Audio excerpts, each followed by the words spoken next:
ওরে ল্যাংটা করে বাইন্দা তারপরে ইচ্ছা মতো পিডায়া তারপরে প্রশাসনের হাতে উঠাই দিবেন। ভিডিওটা দেখেন, তারপরে আপনাদের মন্তব্যটা কমেন্ট বক্সে জানায় যান। সর্বশেষ আপডেট এটাই, ডাক্তার বলেছে সম্ভাব্য 55 লক্ষ টাকার প্রয়োজন। আবু সাইদ ভাই, ভাই আপনাকে কেন উন্নত চিকিৎসার জন্য অন্য জায়গায় ট্রান্সফার করতেছেন, এটার বিষয়ে কিছু একটু বলেন। আমি এত উচ্চ লেভেলের চিকিৎসা আমি করতে চাই না। আমি মনে করি আমাদের বাংলাদেশের সরকার, আমাদের সরকারি যে কর্মস্থল আছে সেটার প্রতি আমাদের আস্থা রাখা দরকার, যেটা আমি পিজি হাসপাতালে পেয়েছি এবং আমি নিজেকে অনেক সুস্থতা বোধ করছি।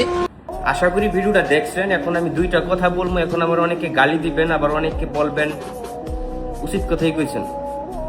বাংলাদেশে আপনার চুরির বিচার হয়, মদখোরের বিচার হয়, দর্শনের বিচার হয়, সব ধরনের অপরাধের বিচার হয়, প্রতারকের বিচার হয় না। আপনারা যারা আসসালামু আলাইকুম। এই ভাইয়া যা বলছে সব সত্যি কথা বলছে।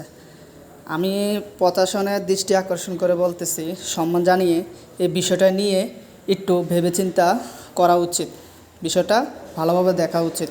কারণ এদের মতো কিছু ভণ্ড মানুষের জন্য, যারা অসুস্থ বা যারা কষ্টে আছে, যারা বিনা চিকিৎসায় মারা যাইতেছে বা চিকিৎসার জন্য টাকা পাচ্ছে না, তারা এগুলোর থেকে বিরত। কারণ এই ভণ্ডামির কারণে মানুষ বিশ্বাস করে না কাউকে, ভালো মানুষকে টাকা দিতে চায় না। তো এখনকার যে সময়, বাংলাদেশের মানুষ শুধু ব্ল্যাকমেল করতেছে, সাধারণ মানুষগুলোকে ব্ল্যাকমেল করে টাকা হাতিয়ে নেওয়ার চিন্তা করতেছে। তো প্রশাসন যদি ঠিক করে একটু দেখে তাহলে এগুলো বন্ধ হয়ে যাবে। কারণ মানুষ কতজনকে দেবে? যারা এসব পাওয়ার যোগ্য তারা পায় না, যারা না পাওয়ার তারা পাইতেছে।